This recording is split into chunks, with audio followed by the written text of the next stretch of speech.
In this week's episode, Lauren and Rudy crawl past the halfway mark of the Outback. The car's battered, the caravan stinks, and the only thing flowing freely is alcohol. Ahead, another 1,000 kilometres of misery. So without further ado, welcome to episode 5 of the greatest travel show on Earth, probably. Let's tune into them on the ground and see how they're getting on. Good morning. We're both a bit rough this morning. We decided to drink a couple of bottles of red wine. Oh God, don't do that again. But we're back to the 4th day of no shower. I'm feeling horrible. We're supposed to drive a couple 100 kilometres to stay at another truck stop tonight, but I'm not feeling it. I want to skip that. It's about 8 and 9 hours driving. 8 hours driving without stopping. I think I'm going to try and do it because I want a shower and a shave. Just look at the state of me. Look at the state of me. I've deteriorated. Lauren, we're deteriorating. So this is a big moment for me and Lauren. Last time we came here in 2019, we tried to do the same thing. And that left that we've just gone past there is where we went down to Uluru and we never came back. We broke down and we had to leave the van in the middle of the desert, and that was it. The trip was done. The van was completely toasted, clutch had gone. We couldn't afford to get anyone out to fix it. Everything from here on out is completely fresh to us. We've never seen it and it's completely uncharted territory. So I'm actually getting really excited again. Wow, never seen this before. Look at the road ahead, it's like something out of a movie.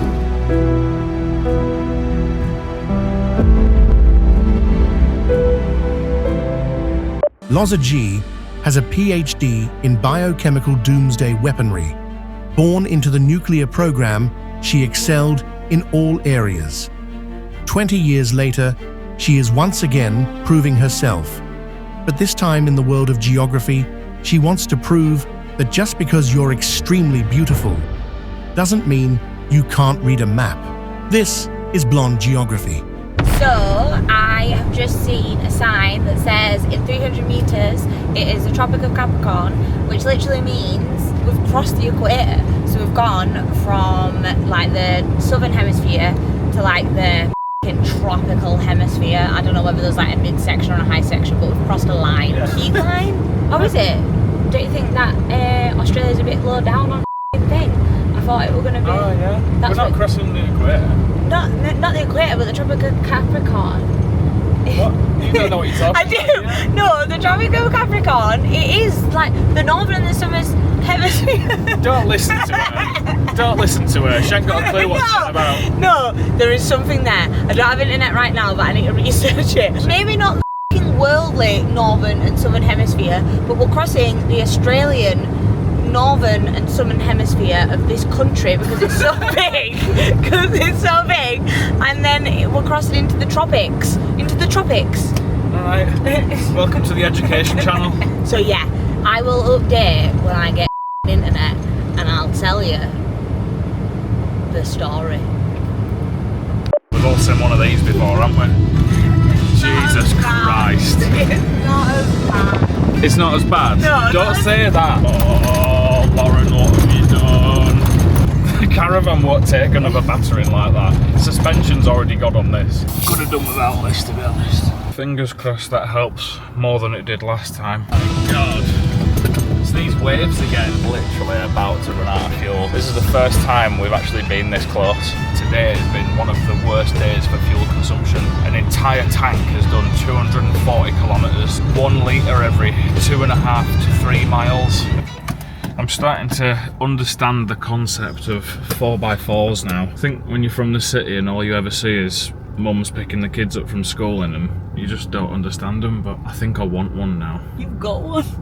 No, but you know, a proper one. You know those like big dirty 4x4s with the big tyres? Dirty.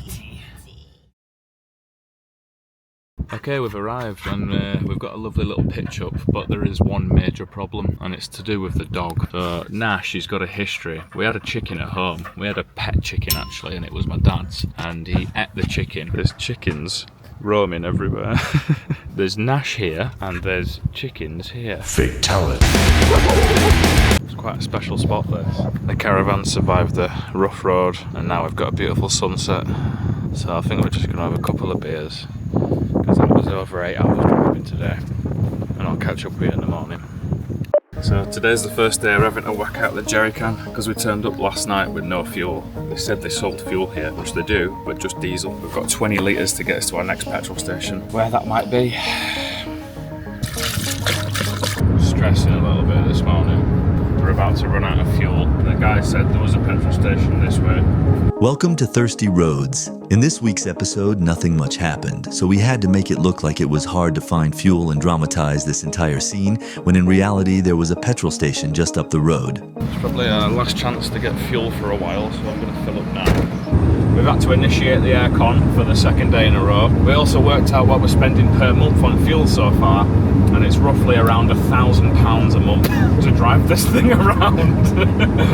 Just for fuel. Pretty similar to driving a supercar around. Now, just for clarification, Rudy explains the cost being close to a supercar, but he's wrong, and that's because he's poor and never had a supercar. Me and Darren, back at Netflix HQ, were having jokes about this scene. So we've just done another couple hundred miles or whatever, and we've pulled up to what was supposed to be a stop for the night, but I think I'm calling it. I don't like it. We're here on this little bit of stretch of road, and the highway is only here, which means we're really visible to whoever's driving past at night. I don't think we want to be this in the open if we're just free camping, so I think we're going to have to just keep driving until we find a little pull-off where we can get behind some bushes or something. Really tired, but I'm not staying here.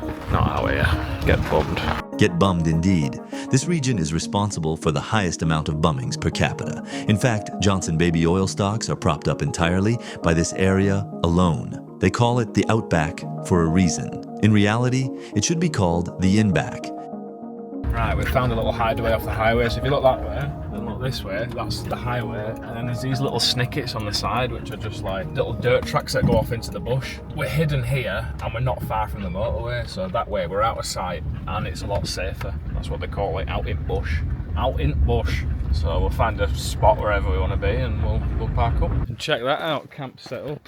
Have a look at my fence. Look how much land I've claimed. Massive garden, but there's nobody here claiming land in Australia. Like a true Brit. Lauren's just said something terrifying. I just said that I think we're going to have to whack out the portable toilet tonight.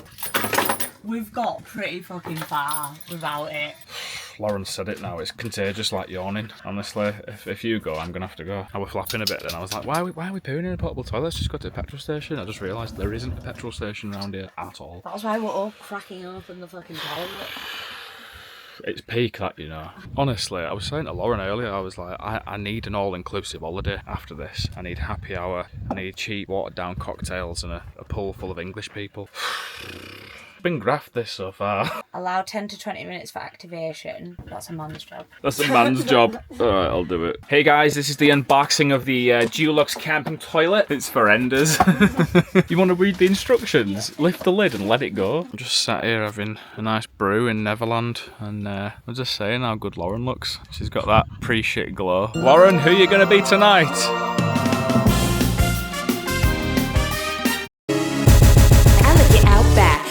Back and sack, I lick it out back, straight right to the crack. I ain't worried if you got the runs, cause I'm a trooper, I'ma get that bum. I lick it out back, that's right, straight to the crack. I lick it out back, come on and give me that sack. You ain't gotta worry, sugar, I'm a certified Outback lover.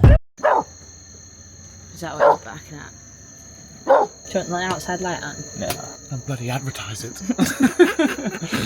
You know, when you're just enjoying yourself and you think, oh, it's dead nice round here, something like that happens and you're like, we're all alone.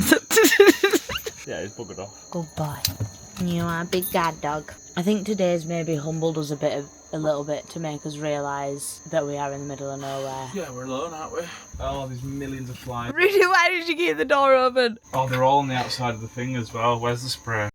The reality of married life, captured firsthand. We're back on road today and we're going to attempt our biggest drive yet. Just because if we just do half of it, we're going to end up in another off-grid camping spot, which wouldn't be that bad. But we've run out of water. Lauren's really hungover. And to be honest, I quite like the idea of a swimming pool and a normal restaurant. Cool. Only 9 hours to go. You just get yourself tucked in there, Lauren, nice and comfy. And I'm just gonna get tunnel vision and go. I feel a bit brain dead today, so I feel that's why I can do a long journey. I feel like it'll all just mesh into one long hour. Introducing the latest married couple to the show, Lauren and Rudy. Lauren has mastered the art of deception, as she can be seen faking a hangover to avoid driving, and initiate a full makeover while being chauffeured to a 5-star resort.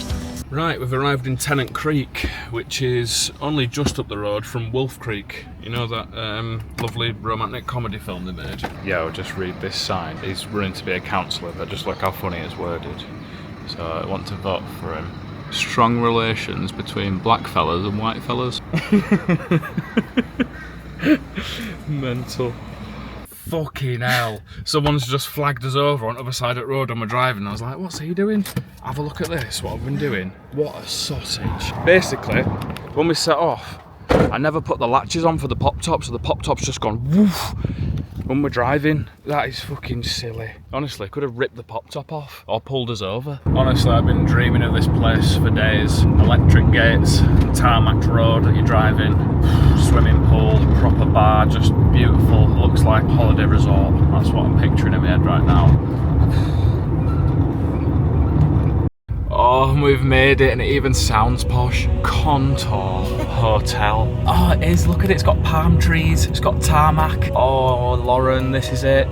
This is exactly what I pictured. Oh, we're all set up. Look at the state of me now. Absolutely dripping. It's like mid-30s and really humid, even when there's no sun out. But that's it. Fully set up. Starlink on go. Little seating area. Nash's bed. Garden. We've got electric. Water in. Waste out. And we're here for 4 days. Might try and stay a bit longer. Not telling Lauren yet though, but it's so nice here. So me and Lauren just been having a drink. Security walked past because we had music on. And he's come over to see what we were up to because we were making a bit of a ruckus. But it turns out he quite likes us. So we said, do you want a beer? So he sat down with us and he's been having a beer with us now. So we've got free pass all night. Where are you going? I'm going to dive in the pool. No, you're not. One shot.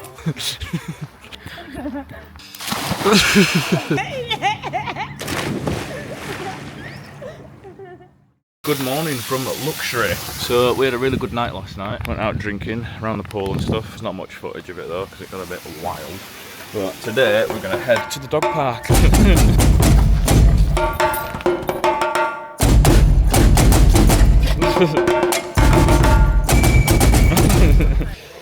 You like the park? And then after here to the hot springs. And yeah, we've just found out there's crocodiles in here, so saltwater crocodiles as well, the big bad ones, but I'm gonna give it a go anyway. Sorry mum. Right, we're gonna head for a crocodile territory.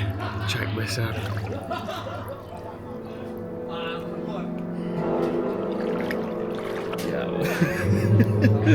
It's scary down here.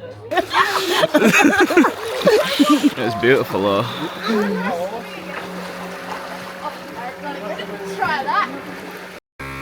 Good morning.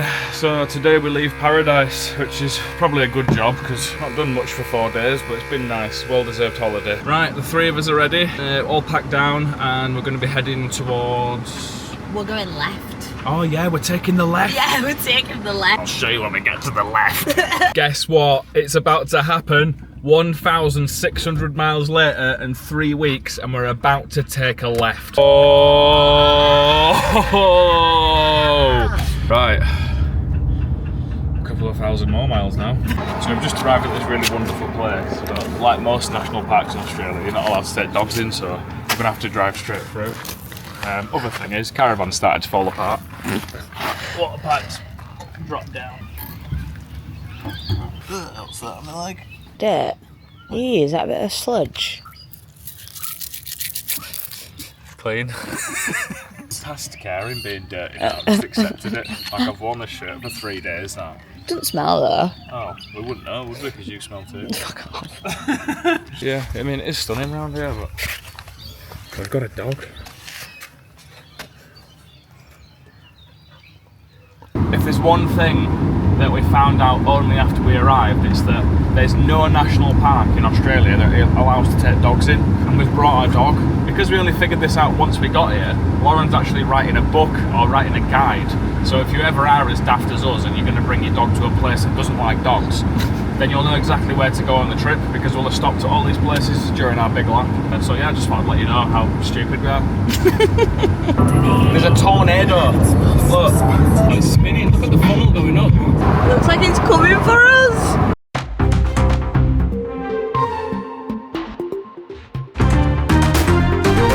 I Are we live? Yeah, right. I'm reporting live from the annual Kangaroo Fashion Fest, and we're just looking at some of the contestants going in now. Oh, we've got one that's coming to say hi.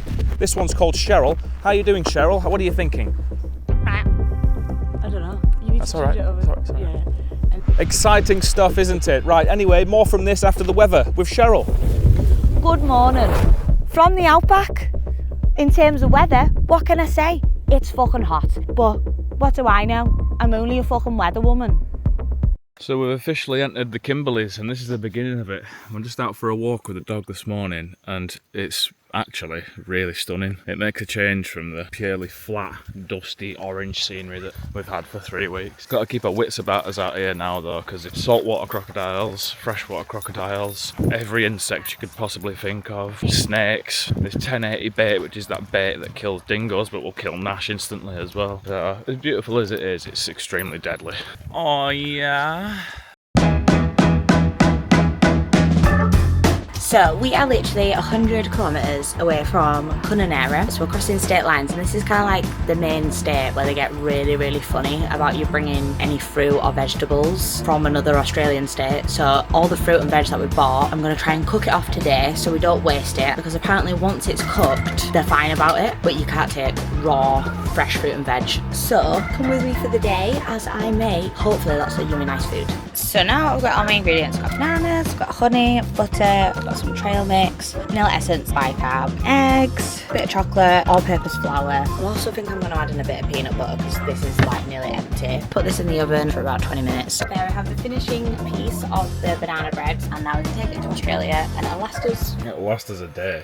It'll last you a day. Like Ella Morrison spent the rest of the afternoon cooking up a storm. ExxonMobil would be proud of the gas consumption during this week's episode. Anyway, let's have a look at what else she's made. There's the shepherd's pie. Lemon drizzle cake. The bread is finally done. Hot for me to kind of test it, but it feels a bit crusty on top, which is good. Welcome back, and we're still driving. That's all we've done for weeks now, and the scenery looks exactly the same as it did 3 weeks ago, but we're on the way to the beach. It's only 5 days away. We're just going to keep going. We've got the Western Australian border across today, so we've got to contend with the people that dig around for fruit and stuff. They're literally going to ransack the caravan apparently and search for fruit. I think when we decided to go through the middle, we kind of forgot what it was like crossing a desert. I don't know what I was expecting. But there's not been much to do, funnily enough. Every time we stop, I'm like, right, what can we do? And there's nothing to do. So, yeah, that's why we're heading down the west coast, and fingers crossed, it'll just be endless beaches and beauty and sand castles and ice pops and barbecues on the beach and fishing and crabbing. Just stuff to do, because it's becoming, yeah, like I said, very monotonous. But anyway, we'll catch you at the border when we're getting ransacked. Are we okay to record as well? Yeah. Yeah, no, you're good. Mind if you take a look in the car and the van just for quarantine? Yeah. What about fruit and veg? Any like fresh fruit on? No, all gone. She cooked it all. There's nothing in these cupboards. Oh, good mate. Do you have a fridge? Fridge is here. Sure. Just please, sorry mate. Yeah, no worries. What's with all the veg then? How come you can't take it across? Pests, diseases and weeds. Right. So all the farms are pretty clean from diseases and stuff. Have there problems in the past of it, or? No, they just want to keep it clean because access to markets around the world. I it's all see. about economics, money. Right. Gonna run out of fuel again.